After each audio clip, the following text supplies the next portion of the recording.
Hello guys, welcome back to one more mini blog. ఇంక ఇక్కడ అమ్మమ్మ ఏం చేస్తుందంటే శనగబాల పాయసం అయితే చేస్తున్నారనమాట. ఇంకా లాస్ట్ వ్లాగ్లో చెప్పాను కదా మామయ్య వచ్చారనేసి, మా ఫాదర్ ఇన్లా వచ్చారని చెప్పాను కదా. సో తన కోసం అయితే స్నాక్ కింద ఈవినింగ్ సాటర్డే ఈవినింగ్ అయితే పాయసం చేశారనమాట. ఇంకా సోము మామయ్య ఇద్దరు బయటకు వెళ్ళి వచ్చారనమాట ఈవినింగ్ 4 o'clock ఆ టైంలో. సో ఇంకా ఆ టైంలో అయితే అమ్మమ్మ చేశారు ఇది. ఇంకా ఈ వీక్ మొత్తం కంప్లీట్గా ఎవ్రీడే ప్రతిరోజు మా ఫ్రెండ్స్ 10th క్లాస్ నుండి నేను ఎడ్యుకేషన్ అయిపోయే వరకు అంత సెక్షన్ వైజ్ పరిచయమైన ఫ్రెండ్స్ అందరూ ఎవ్రీడే కనీసం ఒక్కరైనా చేశారనమాట. ఈ వీక్ మొత్తం ఫ్రెండ్స్తో మాట్లాడాను అండ్ వాళ్ళే చేశారనమాట. అండ్ ఎవ్రీడే నా యూట్యూబ్ బ్లాగ్స్ చూస్తాము అండ్ అన్నీ నీట్గా చేసుకుంటావు గౌతు, అండ్ హౌస్ నీట్గా పెట్టుకుంటావు, కుకింగ్ బాగా చేసుకుంటున్నావు and everything is good perfect అనేసి నాకు కాల్ చేసి చెప్తూనే ఉన్నారనమాట.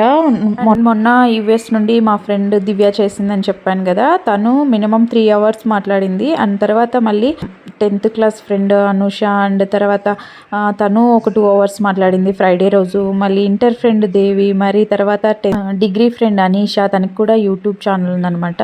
అసలు వాళ్ళు కాల్ చేసి దాదాపు ఒక్కొక్కరు 1 year 2 years అయిపోయిందనమాట. సో అలాంటి వాళ్ళు నాకు ఈ యూట్యూబ్ ఛానల్ పెట్టిన తర్వాత నేను చేసుకుంటున్న డైలీ లైఫ్ స్టైల్ చూసి అంతా నాకు కాల్ చేయడం చాలా హ్యాపీ అనిపించింది. ఇప్పుడు నాకు కాల్ చేసిన వాళ్ళందరూ నా బెస్ట్ ఫ్రెండ్సే, బట్ ఎవరి లైఫ్లో వాళ్ళు బిజీగా ఉండడంతో అంత గ్యాప్ వచ్చింది అయిందనమాట మాట్లాడుకోవడానికి. వాళ్ళు బిజీగా ఉన్నారనేసి నేను బిజీగా ఉన్నాననేసి వాళ్ళు అలా స్టేటస్లో అవి చూసుకొని వాట్సాప్లో చాటింగ్ ఓకేలే, కానీ ఇంకా లైక్ గంటలు మాట్లాడేదంతా తగ్గిపోయిందనమాట ఆఫ్టర్ మ్యారేజ్. సో అది వాళ్ళు ఖచ్చితంగా చెయ్యాలి, గౌతుతో మాట్లాడాలనేసి ఒక్కొక్కరు నాకు 3 hours 2 hours టైం కేటాయించి మాట్లాడారనమాట. So I was very happy for that. And ఎవరు నార్మల్ జస్ట్ ఫ్రెండ్స్ కాదు, వాళ్ళు అందరు best friends, mates, bench mates, classmates అని అందరూ ఏదో విధంగా క్లోజ్ అయిన వాళ్ళే అనమాట వాళ్ళందరూ. సో నాది almost 10 to 13 years of life hostel లైఫే కాబట్టి సెక్షన్కి నాకు బ్యాచులర్ ఫ్రెండ్స్ క్లోజ్ అయ్యారే తప్ప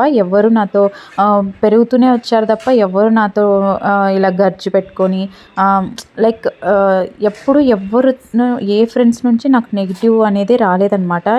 మంచిగా ఫ్రెండ్స్ అయిన వాళ్ళే ఉన్నారు. నేను పరిచయం చేసుకోకపోయినా వాళ్ళే నాతో పరిచయం పెంచుకొని అండ్ నాతో ఫ్రెండ్షిప్ కంటిన్యూ చేసి అండ్ ఆఫ్టర్ మ్యారేజ్ కూడా గుర్తుపెట్టుకొని గంటలు మాట్లాడేంత పర్సన్స్ ఉన్నారే తప్ప నన్ను ఎప్పుడు ఎవరు హేట్రేట్ చేసిన ఫ్రెండ్స్ అసలు చాలా తక్కువకి 10% కూడా లేరనమాట. సో అండ్ ఇదంతా ఎందుకు చెప్తున్నానంటే, అండ్ 1 or 2 years నుండి మనం తెలిసి అండ్ మన గురించి ఏమీ తెలియకుండా మన గురించి హేట్రేట్ చేయడం కోసం రీజన్స్ వెతికి సెర్చ్ చేస్తూ ఉంటారు చూడు, అలాంటి వాళ్ళ కోసం. అలాంటి వాళ్ళని మనం ఎలాగో మార్చలేం కాబట్టి మనమే తెలుసుకొని డిస్టెన్స్ మెయింటైన్ చేస్తాం.